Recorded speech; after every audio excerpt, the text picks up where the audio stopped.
D'ailleurs, la passion elle a commencé très jeune pour moi, puisque c'était ma grand-mère qui avait les BD d'Astérix. Elle était fan.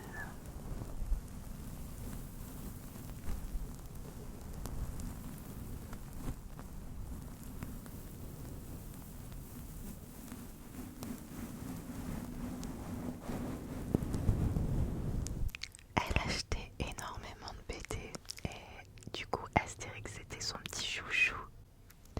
Du coup j'ai grandi en lisant les aventures d'Astérix. Je les ai lus, relus et encore relus.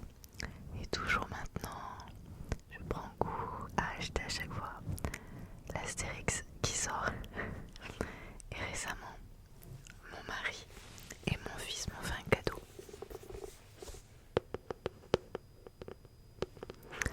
Astérix, toutes les coulisses par Toutatis.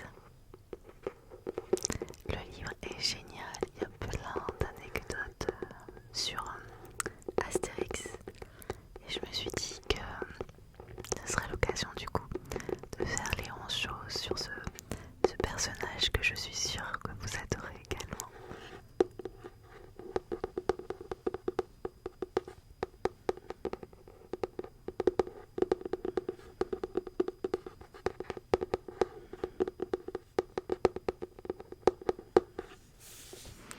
Alors pour ce faire, j'ai pris des informations dans ce livre bien sûr, mais quelques informations ont été complétées par des recherches internet.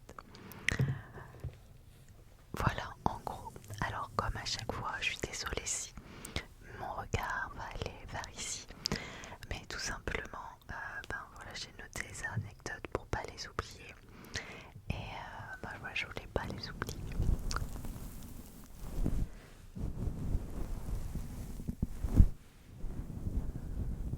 Du coup, je les ai notées.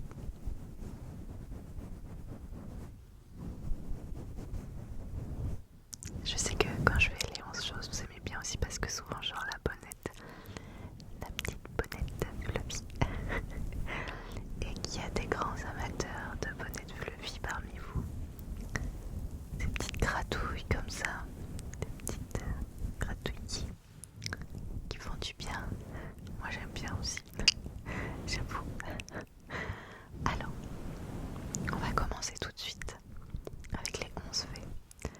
Vous le savez, je suis bretonne, j'habite dans le sud de la France et la première anecdote va concerner la Bretagne, justement.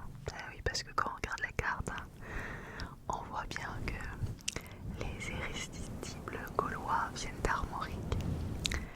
Les Côtes d'Armor, d'ailleurs, Erquy, c'est un village dans les Côtes d'Armor au bord de l'eau, pas très loin de chez ma maman d'ailleurs, se proclame village d'Astérix. Alors Erquy, c'est un village des Côtes d'Armor donc, et dès 1961, il y a Jean-Pierre Alain qui tient l'épique maison de la presse, dit que sur la toute petite carte ébauchée sur la première planche d'Astérix le Gaulois. Et pour lui, cette situation au nord de la Bretagne, ce cap, ce trait de côte, pour lui, il n'y a pas toutes ces Erquy. Et puis, en plus, comme quand il était petit, Uderzo, il passait ses vacances sur les plages d'Erquy, donc il n'y a pas toutes pour les habitants d'Erquy. Et pourtant, Goscinny et Uderzo n'ont jamais confirmé cette information. Pour eux, ils disent que c'est un pur hasard. Alors, pur hasard, moi je suis bretonne et j'aime me dire que c'est Erquy quand même. J'ai grandi avec l'idée que c'était Erquy. Puis peut-être un pur hasard, mais l'imagination quelque part, elle vient aussi de notre vécu, comme Uderzo allait en vacances un petit peu là-bas quand il était petit. J'aime à penser que quand même ce n'est pas un hasard, mais ce n'est pas confirmé. Fait numéro 2, Goscinny et Uderzo détestaient tous les deux la viande de sanglier. Et c'était un petit peu gênant pour eux parce que à chaque fois qu'ils étaient invités quelque part pour Astérix en fait, Et bien à chaque fois on leur faisait à manger du sanglier en se disant bah voilà, il y a les deux compères d'Astérix, on va leur faire à manger du sanglier.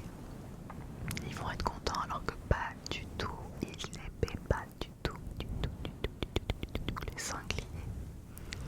D'ailleurs ils ont même dit dommage qu'on n'ait pas fait manger du caviar à nos Gaulois, on se régalerait tous les jours. Alors c'est vrai que le sanglier c'est quand même particulier. C'est une viande un peu forte, moi j'aime bien. Mais je peux comprendre que on n'aime pas. Puis c'est surtout quand on n'aime pas et qu'on nous en sert à chaque fois. C'est un petit peu plaisant.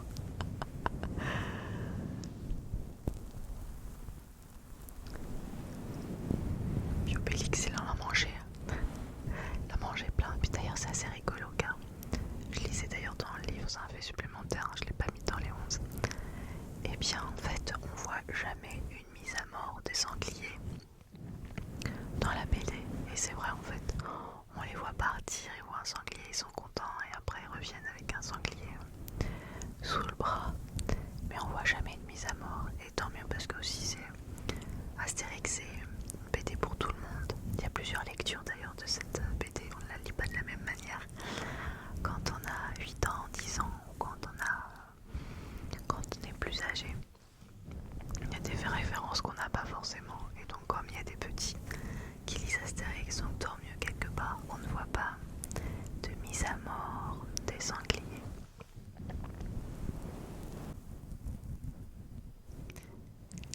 Fait numéro 3, ce fait d'ailleurs assez amusant. Est-ce que vous savez pourquoi Astérix porte un nom qui commence par la lettre A? Vous allez voir qu'il n'y a rien qui est laissé au hasard finalement. Tout simplement parce que c'est un avantage indéniable pour les classements alphabétiques des futures encyclopédies de la bande dessinée. C'est tout bête en fait. Et c'est vrai, hein, la lettre A, elle arrive avant tout.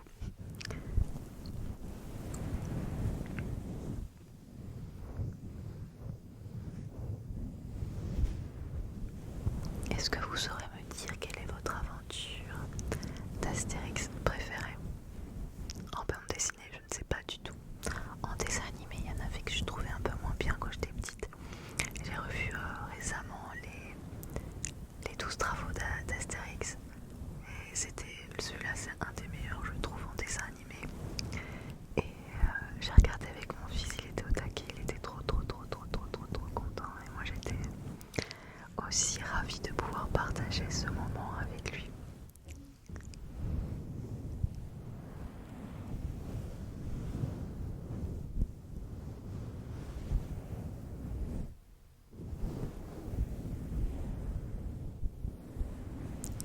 Le fait numéro 4,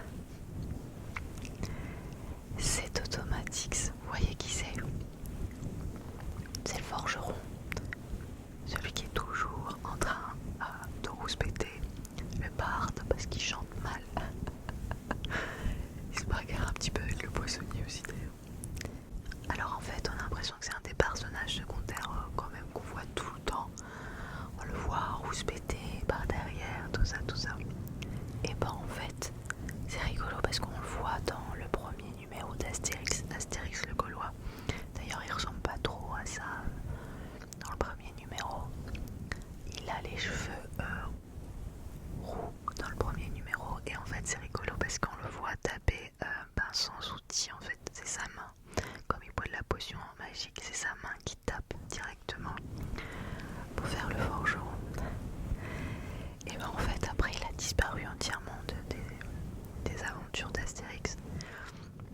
Et il a fallu attendre le 9e numéro pour pouvoir le retrouver.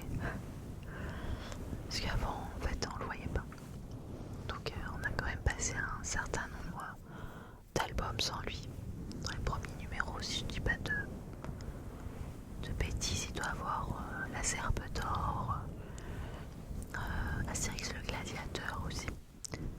Enfin, voilà tous ces numéros un petit peu emblématiques.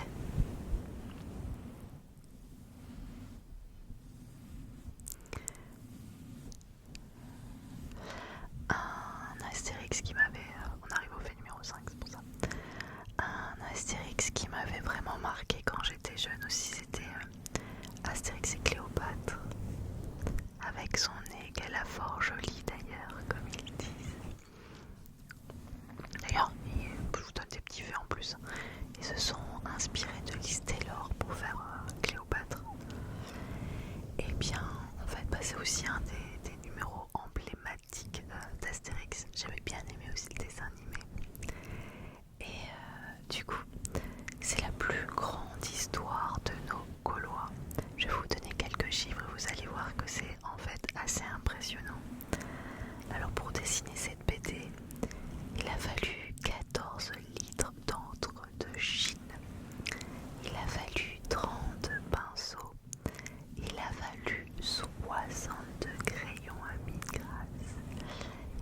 lu aussi un crayon à miniature, 27 gommes à effacer, 38 kilos de papier, 16 rubans de machine à écrire. Et attention à la petite anecdote pour la fin. Il a fallu également 27 litres de bière. On voyait où il y avait de l'aspiration. Attention, hein. L'abus d'alcool est dangereuse pour la santé, à consommer avec modération.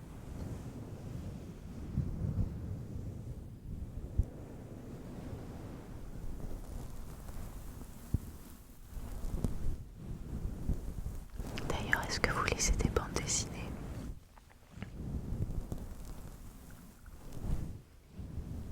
Quelles sont vos bandes dessinées préférées, si c'est le cas? En ce moment, moi je suis à fond sur les bandes dessinées qui ont strictement rien à voir avec Astérix. Sur les bandes dessinées de Riyad Satouf. J'adore ce gars, j'adore ce qu'il fait. L'Arabe du futur, le cahier d'Esther, le jeune acteur sur l'histoire de Vincent Lacoste. J'adore.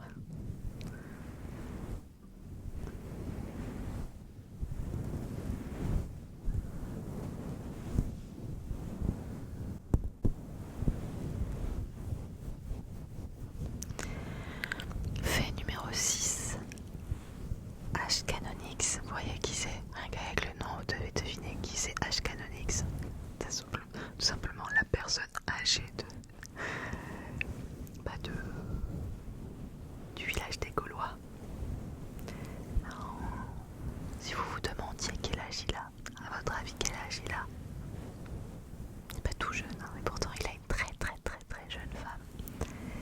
Et d'ailleurs c'est une jeune femme assez rigolote puisqu'en fait c'est la seule à ne pas faire les tâches ménagères de toutes les femmes du village.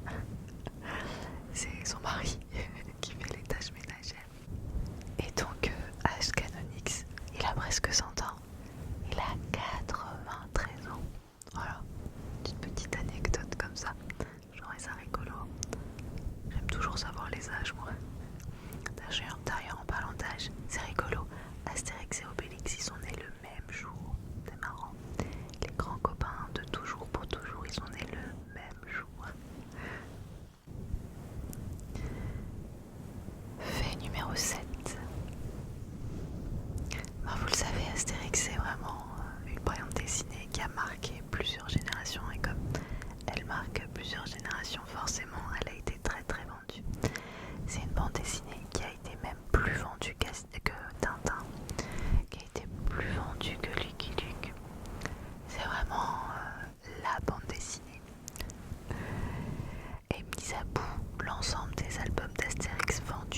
les auteurs ils avaient trop peur parce qu'ils ont dit ils avaient peur qu'ils se cassent la gueule et que ce soit un mauvais présage, mais tout s'est bien passé.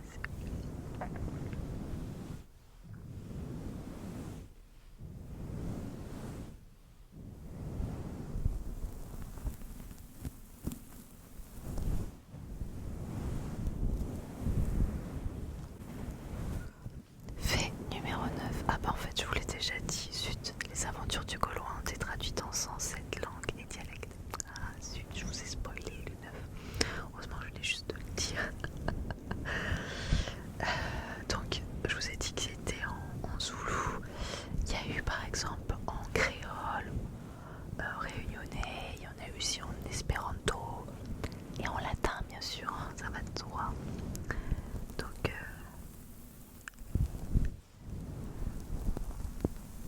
très largement diffusé à travers le monde.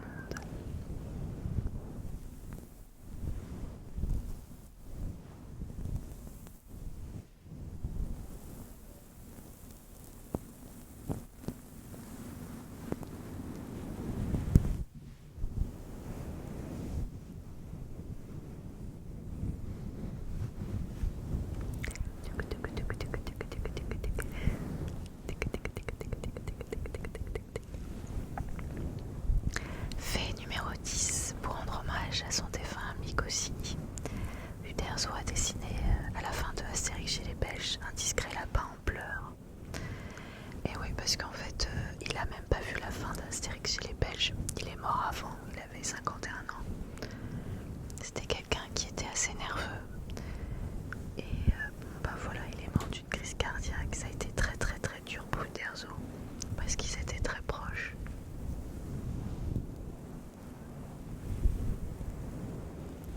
Et du coup, vous avez dû voir peut-être passer, il y a Astérix et le Griffon qui est sorti récemment. Et Uderzo, il nous a quittés en mars 2020, donc il n'y a pas très longtemps. Et du coup, Jean-Yves Ferry, il a voulu faire la même chose, rendre hommage à Uderzo qui nous a quittés. Et donc du coup là, il a pas mis un lapin, il a mis une petite chouette toute discrète en pleurs à la fin de la BD au niveau du banquet.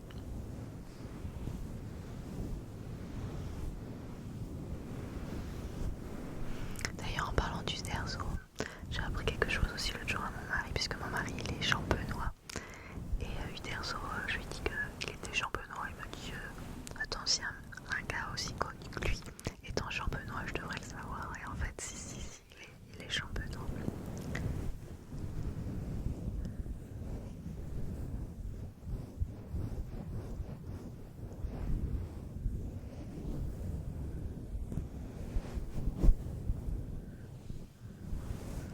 Dans un des épisodes, dans un des albums, d'Astérix Uderzo, il avait d'ailleurs même dessiné sa maison. Il y avait pas mal de clichés, comme ça, de choses.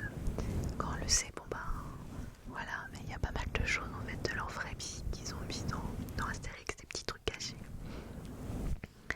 Ou même des personnages connus qui se sont invités. Alors il y a des fois, il y a des personnages de d'autres bandes dessinées qu'on peut trouver, mais en fait ils sont pas vraiment visibles, il faut vraiment regarder parce que à chaque fois dans Astérix, la bulle, dans la case, il y a pas mal de choses, il y a pas mal de détails, et des fois il y a pas mal de monde. Et quand on regarde bien sur le côté, des fois on peut trouver quelqu'un de connu. Par exemple, il y avait dans les personnages de bande dessinée, il y avait par exemple Achille Talon qui était dessiné. Il y avait les Dupont et Dupont également. Mais sinon, il y a eu aussi des personnages réels qui ont été dessinés. Il y a eu Johnny Hallyday, il y a eu Jacques Chirac, il y a eu Alain Prost dans un des nouveaux, un des récents d'ailleurs, qui était fait par Jean-Yves Ferry. Donc voilà, je vous rajoute des petits faits. Parce qu'on arrive déjà au dernier point. Oh là là, ça passe trop vite. Alors en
dommage que ça se passe en Bretagne.